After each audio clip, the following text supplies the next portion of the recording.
Y medicine are so expensive in India. India दुनिया की सबसे बड़ा कंट्री है जो मेडिसिन एक्सपोर्ट करता है, फिर भी ये मेडिसिन इंडिया में बहुत महंगा से बिकता है। To know this we need to know the difference between generic medicine and branded medicine. Generic medicine वो मेडिसिन है जो सस्ता में बिकता है क्योंकि उसका कंट्रोल अंडर गवर्नमेंट में रहता है, और ब्रांडेड मेडिसिन फार्मा कंपनी के अंदर रहता है और प्राइस वो अपने हिसाब से सेट करता है। ब्रांडेड मेडिसिन के अंदर दो टाइप्स आता है, ब्रांडेड पेटेंट वाली और ब्रांडेड जेनेरिक वाली। जो फार्मा कंपनी रिसर्च करके मेडिसिन बनाता है वो उसे पेटेंट करा देती है, वो उसे अपने हिसाब से बेचना शुरू करता है, उसे कहता है ब्रांडेड मेडिसिन। 90% जो मार्केट में मेडिसिन बिकता है वो ब्रांडेड जेनेरिक वाला होता है। फिर आता है एकदम जेनेरिक मेडिसिन जिसमें दवा के सिर्फ केमिकल कंपाउंड नाम लिखा होता है, जिसमें कोई ब्रांड के नाम इंक्लूड नहीं होता। You will notice 3 thing in every medicine: company name, brand name and chemical composition. जब भी आप मेडिकल में डॉक्टर से मेडिसिन लिखवाएगा वो आपको सिर्फ ब्रांडेड मेडिसिन के नाम देगा और वो मेडिसिन उसके पास के फार्मेसी में ही मिल जाएगा। ये होता क्यों है हम आगे जानेंगे। अगर प्राइस की बात करें तो ब्रांडेड मेडिसिन बहुत महंगा होता है और जेनेरिक ब्रांडेड उससे थोड़ा सस्ता, और जेनेरिक मेडिसिन सबसे सस्ता। कोई भी फार्मा कंपनी मेडिसिन बनाता है वो उसे 20 साल तक पेटेंट कराते हैं। अगर प्राइस की बात करो तो जो ब्रांडेड मेडिसिन 100 रुपया में मिलता है वो सेम ड्रग्स 20 रुपया में मिल जाता है जेनेरिक में। अगर जेनेरिक मेडिसिन इतना सस्ता है तो गवर्नमेंट ब्रांडेड मेडिसिन को अलाउ क्यों करता है? देखो, ये बात हम एकदम ब्लैक एंड वाइट में नहीं समझा सकते।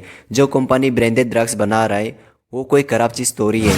In fact Pfizer, Johnson and Johnson, AstraZeneca जो ब्रांडेड मेडिसिन बनाता है, ये मेडिसिन बनने के लिए सालों का रिसर्च एंड डेवलपमेंट लगता है।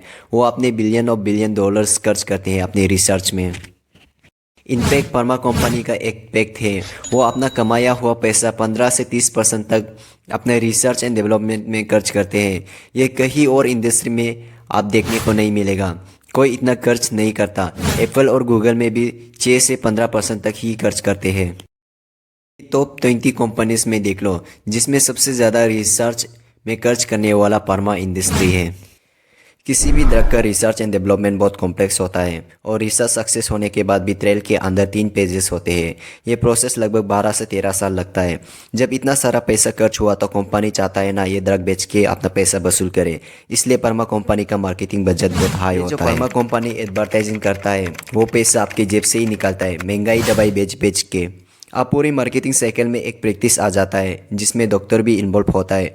वो डॉक्टर जिन्हें हम भगवान मानते हैं वो अपने प्रॉफिट के लिए फार्मा कंपनी के सेल्स एजेंट बन जाता है। जब भी आप डॉक्टर के क्लिनिक में जाएगा ध्यान से देखना, बाहर में कोट पेन पहना हुआ लाइनें दिखेगा, वो फार्मा कंपनी का सेल्स एजेंट होता है। ये डॉक्टर के पास जाता है और इनके मेडिसिन के फायदे बताते हैं और डॉक्टर के साथ डील करता है। डॉक्टर अगर इनके मेडिसिन लिखोगे तो उन्हें कमीशन मिलेगा और गिफ्ट भी, और गिफ्ट में फॉरेन ट्रिप्स और कार होता है, इवन घर तक। डील के बाद डॉक्टर उनके मेडिसिन लिखना शुरू करता है और ये कंपनी वाले अपने मेडिसिन पास वाला मेडिसिन स्टोर में रखता है, और बहुत केसेस में मेडिसिन न्यू होता है इसलिए बाकी जगहों में नहीं मिलता।